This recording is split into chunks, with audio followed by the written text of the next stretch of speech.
Je, unajua kuwa maji unaweza kutumia kwenye engine kama petroli au diesel? Yes. Kipindi wewe unalia kwamba bei ya petroli imepanda, bei ya diesel imepanda, kuna wataalamu mababu zetu enzi hizo wenyewe sasa walikuwa wanatumia maji, wanaweka kwenye engine inatumika kama petroli.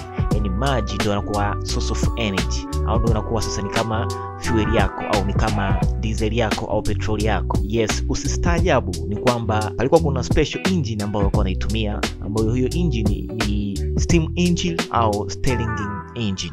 Hii ni moja kati ya engine ambayo kunatumia maji, ambao sasa maji yalikuwa ni moja kati ya chanzo cha nishati ya kusaidia hiyo treni au meli kuweza kutoka sehemu moja au kwenda sehemu nyingine.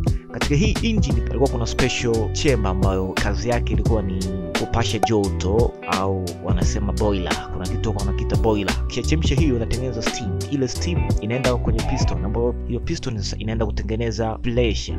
Ikishatengeneza pressure sasa tayari sasa engine yako inaanza kufanya locomotive. Inatoka sehemu moja inaenda sehemu nyingine.